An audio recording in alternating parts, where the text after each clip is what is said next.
So you want to know if the person you're dating or thinking about dating is at risk of being a cheater. Well, you've come to the right place. My name is Dr. Lilli. I help you heal from toxic relationships so that you can create the healthy relationship of your dreams. I've been studying the science of relationships for over 8 years now. I healed my own anxious attachment, and now I'm here to help you heal from your own toxic relationship cycles. In today's video, I'll be going over the subtle or root cause signs that a person is more likely to cheat based on psychology. So real quick, the obvious signs that you need to know if you're evaluating if somebody is going to be trustworthy, loyal, and honest. Number 1, do they have a history of cheating? You have to consider that. Number 2, do they have remorse? Do they have self-awareness? Have they done work since that happened if they did cheat in the past? Number 3, do they have sexual discipline? Can they control their body? Are they okay if they don't get what they want physically? And number 4, consider their porn use. Okay, so now that we have those out of the way, let's dive deeper into more of the root cause and subtle signs that the person you're dating is more likely to be a cheater. To summarize this entire video, I can tell you one thing. Those who are driven by their emotions are more likely to cheat. Now let's break that down into what this really looks like so that you can figure out, is this person a safe person to be with? So the first significant sign of whether they allow their emotions to drive them is, do they lash out physically when they're upset? Do they punch a wall? Do they physically attack you in some way? Do you fear them when they're angry? All of these are signs that they can't control their emotional reaction and response to something that is happening in their life. And if they lack this kind of emotional discipline, then they will turn to external factors, substances, or people to try to manage their emotions because they have no control over their emotions themselves. Next, do they rely on others for external validation? Are they seeking the approval of other people? Do they always have to make sure that they look good in front of others or in the eyes of other people? Are they always trying to impress somebody? This might look like always having the nicest things or always trying to be the smartest or the loudest person in the room. Are they seeking compliments or validation from people outside of them? Are they flirty with other people because they want to know that other people are attracted to them? Are they trying to rub it in your face that other people are interested in them or want them? Do they try to make you jealous? These are all signs that they're looking for external validation to prove that they are worthy of something. That something usually being love. They want to feed their ego. But as long as somebody is looking for validation outside of themselves, that makes them weak to those external factors, and they are more likely to turn to that for happiness rather than being happy with where they are and who they are. If they need something outside themselves, they will never have peace with themselves, and they'll never have peace within the relationship. Needing that external validation is an indicator of weakness. If they are weak to validation, then they're going to be looking for others to always validate them. So if they're not getting that from the person that they're dating or in a relationship with, then they're gonna look for things outside of the relationship to also fill them up if they can't give it to themselves. If their emotions dictate their behavior rather than their discipline, their commitment, or their dedication, they will always be a flight risk. They will always be at risk of doing something that could hurt the relationship.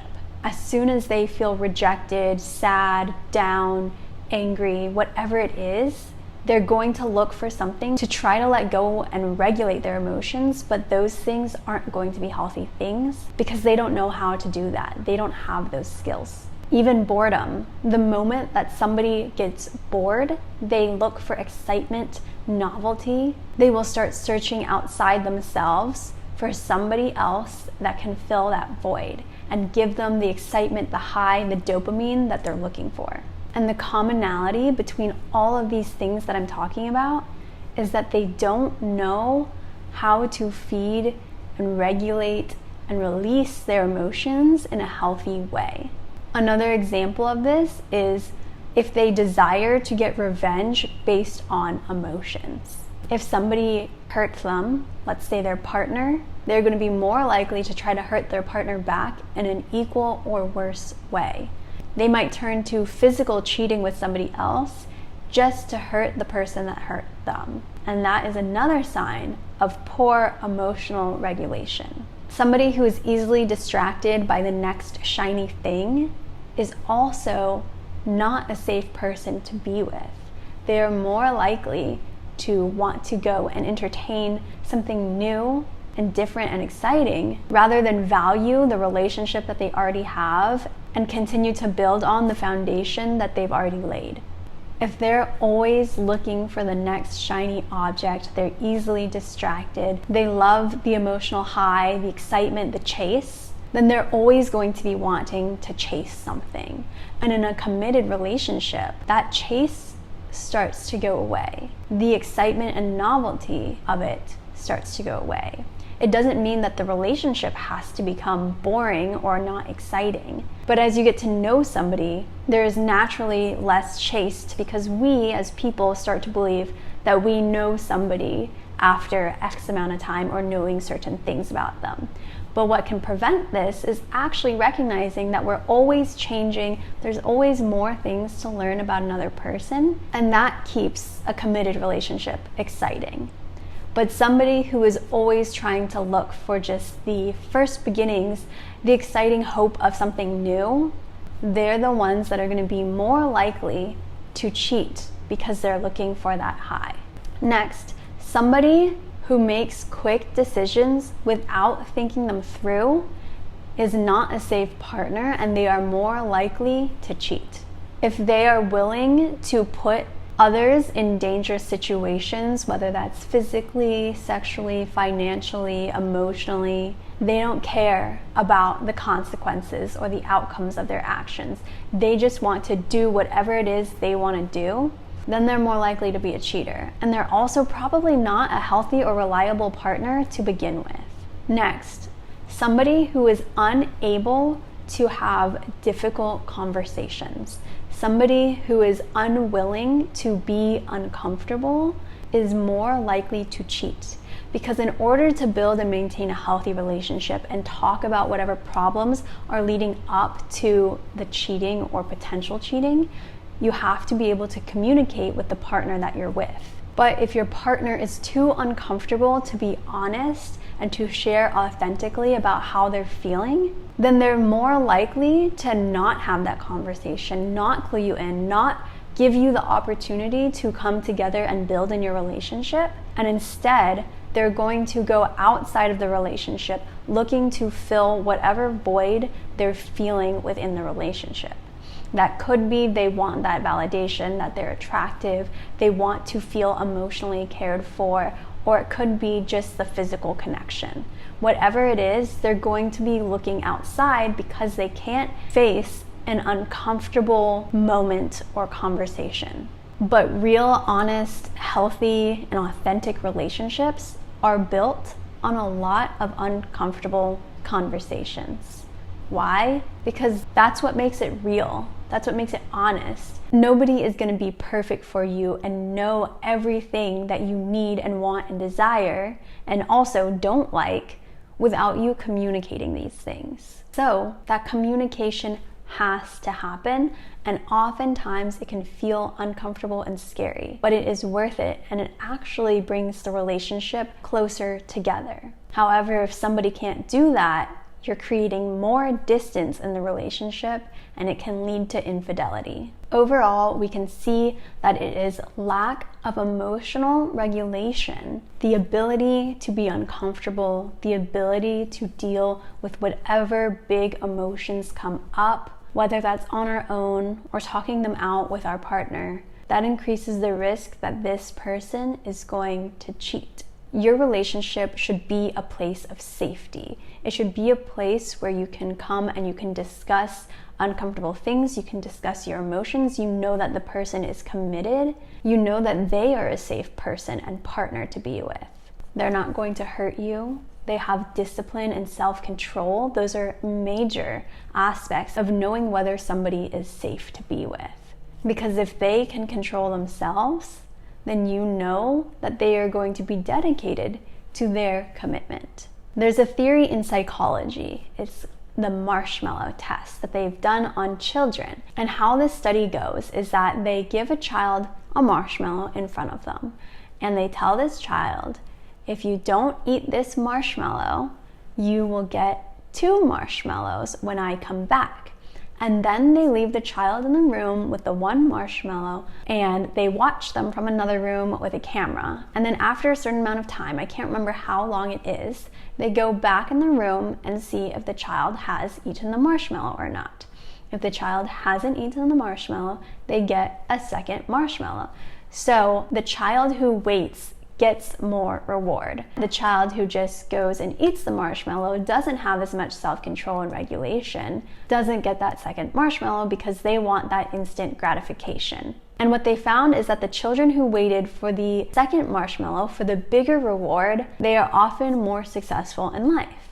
And this is similar to our emotions and how we show up in relationships. Sometimes we go through uncomfortable circumstances, whether that's in life or relationships. Sometimes we're just feeling a lot of emotions and we don't know how to handle them. But staying dedicated and committed to building a real healthy relationship gives you a bigger bounty. It gives you that second marshmallow rather than just going for the instant gratification of being with somebody else and experiencing somebody else for a night or just one type of validation. Relationships give so much reward, but trust can easily be broken, and the reward is a lifetime of love, connection, memories, family. But the partner that you're with and the partner that you choose has to be willing to build and wait for that second marshmallow.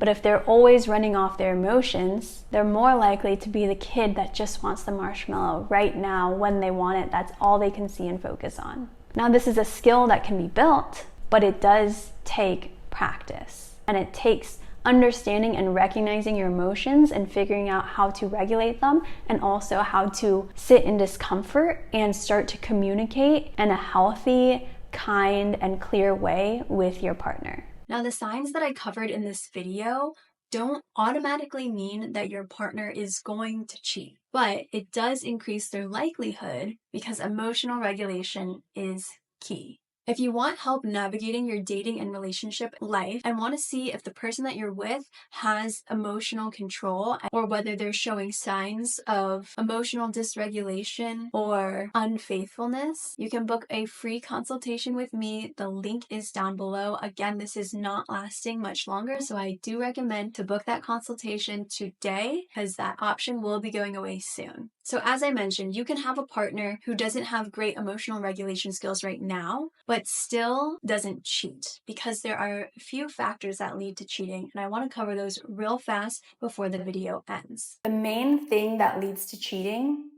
are needs not being met. That could be the need for connection. That can be need and support around the home. It could be physical needs. If there's a need that is going unmet and it's not being talked about, or it's been talked about but nothing is being done about it, that makes a person more likely to stray and look to get that need met in some other way. In order to get these needs met, in order to make sure these voids don't happen in the relationship, there has to be the willingness to communicate, the ability to be uncomfortable, and a level of emotional maturity and regulation to be able to face it, talk about it, and figure out a solution. That's it for today. I hope you found this video helpful. If you did, please give it a like, subscribe, comment down below if you have any questions, or if you think that this video is missing something. Let me know down below. I respond to every single one, and I will see you next time.